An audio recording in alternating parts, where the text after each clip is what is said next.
Bismillahirrahmanirrahim. Assalamualaikum warahmatullahi wabarakatuh. Apa kabar anak-anak? Senang sekali pada kesempatan kali ini kita bisa bertemu dan akan mempelajari materi tentang teks eksposisi. Tentu kalian pernah menyaksikan seseorang sedang berpidato. Apa yang kalian perhatikan saat ada seseorang yang sedang berpidato? Tentu kalian menyimak informasi yang mereka sampaikan, bukan? Nah, untuk memahami lebih dalam, kita akan membahas dimulai dari kata kunci teks eksposisi, yaitu adanya teks, adanya gagasan atau opini, jelas, memiliki tujuan, memberikan informasi, dan memengaruhi. Lalu, apa itu teks eksposisi? Berdasarkan kata kunci tadi, kita dapat menyimpulkan bahwa pengertian teks eksposisi adalah teks yang berisi gagasan atau opini seorang penulis yang disampaikan secara jelas dengan tujuan untuk memberikan informasi dan memengaruhi para pembaca. Lalu, apa tujuan dari teks eksposisi? Teks eksposisi ditulis dengan tujuan untuk menjelaskan suatu topik pembahasan melalui paragraf yang singkat dan juga jelas.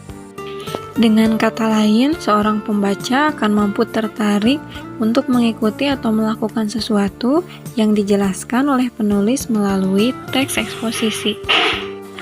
Selanjutnya, Ibu akan membahas ciri-ciri teks eksposisi. Ada 5 ciri-ciri teks eksposisi. Yang pertama, menggunakan bahasa baku. Artinya, kita tidak boleh menggunakan kata-kata nyeleneh seperti gue, Allah, dan lain sebagainya. Ragam bahasa seperti yang barusan Ibu sampaikan tidak diperkenankan digunakan dalam teks eksposisi. Tapi kita harus memilih kata-kata yang merupakan bahasa baku. Yang kedua, ditulis secara singkat, padat, jelas, dan akurat. Yang ketiga, bersifat mengajak atau biasa kita kenal dengan sebutan persuasif. Keempat, terdapat fakta dan opini. Kalian sudah tahu apa maksudnya fakta dan opini? Jadi, teks eksposisi biasa digunakan untuk menyajikan gagasan penulis atau pembicara berdasarkan sudut pandang tertentu. Nah, untuk menguatkan gagasan yang disampaikan, penulis atau pembicara harus menyertakan alasan-alasannya. Alasan ini ada yang bersifat fakta dan juga bersifat opini. Fakta artinya dapat dipertanggungjawabkan dengan adanya data-data konkret yang bisa dibuktikan. Sedangkan opini merupakan pernyataan atau argumentasi yang didasari dari pendapat dari penulis itu sendiri. Selanjutnya yang kelima, gaya penulisan informatif. Artinya, dengan membaca teks eksposisi, maka seorang pembaca akan menemukan informasi-informasi penting yang telah disajikan atau disampaikan oleh penulis dalam teks tersebut.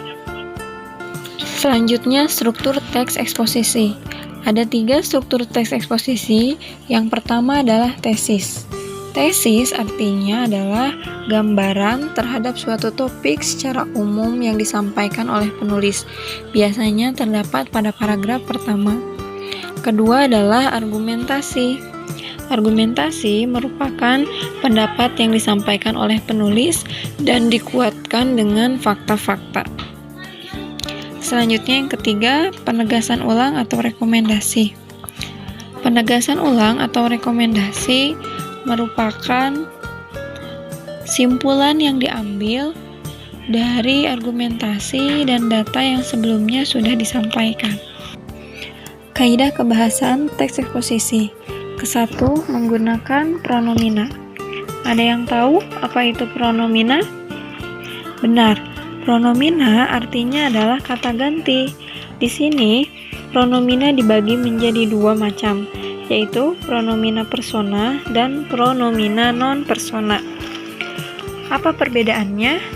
Pronomina persona yaitu kata ganti orang.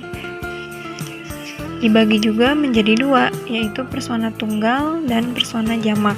Persona tunggal contohnya ia, dia, Anda, kamu, aku. Persona jamak kita, kami, kalian, mereka, hadirin, dan para. Kedua, pronomina non-persona atau kata ganti bukan orang. Sama halnya dengan pronomina persona, non-persona pun dibagi menjadi dua jenis, yaitu pronomina penunjuk dan pronomina penanya. Pronomina penunjuk, contohnya ini, itu. Pronomina penanya, contohnya apa, mana, siapa. Kedua, menggunakan kata bermakna leksikal. Leksikal artinya bermakna yang sesungguhnya sesuai dengan Kamus Bahasa Indonesia.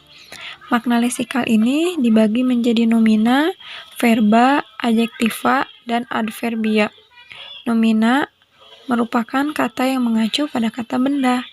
Verba merupakan kata yang mengandung makna kata dasar perbuatan atau biasa kita kenal dengan kata kerja. Selanjutnya adjektiva merupakan kata sifat dan adverbia artinya kata pelengkap. Ketiga yaitu penggunaan konjungsi. Konjungsi artinya kata penghubung. Tentu dalam semua teks akan ada kata penghubung seperti yang, dan, kemudian. Selanjutnya yang keempat adalah kalimat aktif, transitif, dan intransitif. Kalimat aktif transitif adalah kalimat yang harus memiliki atau menghadirkan fungsi objek.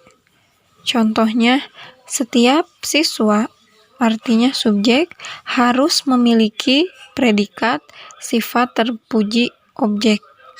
Jadi, setiap siswa harus memiliki sifat terpuji.